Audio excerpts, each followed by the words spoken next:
أعوذ بالله السميع العليم من الشيطان الرجيم بسم الله الرحمن الرحيم وصلى الله على رسول الكريم محمد بن عبد الله وعلى آله وصحبه وسلم تسليما كثيرا. Chers frères et sœurs en islam, nous vous saluons avec meilleure des salutations. Assalamu alaikum wa rahmatullah wa barakatuh.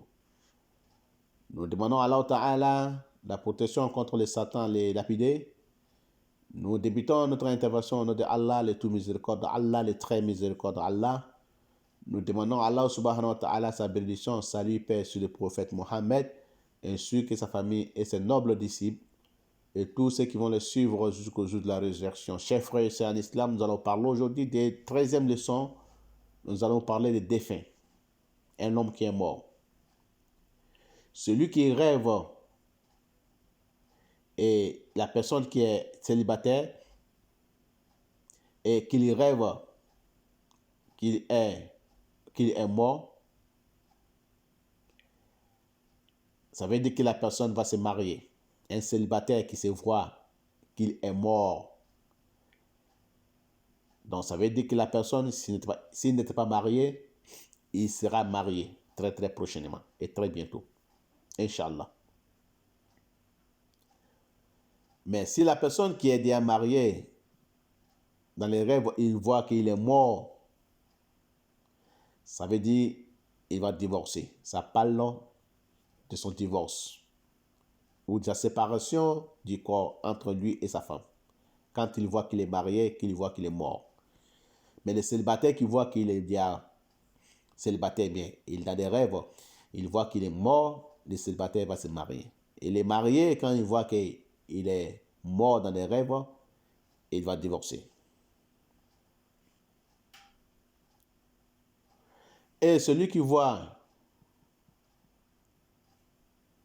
que dans les rêves, que son collègue de travail est mort, qu'il voit son ami de travail, son collègue de travail est mort, ça parle de la séparation entre ces deux personnes. Quand il voit que son collègue est mort, ou bien son ami de travail est mort, ça parle de la séparation. Ça veut dire que les deux personnes vont se séparer. Ou ça veut dire aussi que la personne, il quittera son travail. Le travail va le laisser. Il sera limogé de sa maison. S'il ne loge pas, il sera limogé. Ou s'il ne travaille pas, il sera en démission. Ils vont le faire démissionner. Ils vont mettre terme à son contrat. Et s'il était dans une association, il se séparera avec l'assemblée de l'association. Il ne sera plus de l'assemblée. Wallahu a'lam, c'est Allah qui sait. Qu'Allah fasse qu'il soit bonheur pour moi et pour vous, amis. C'était notre 13e leçon des diverses interprétations selon l'islam. On se retrouve au deuxième image du défunt, leçon numéro 14, Inch'Allah Ta'ala.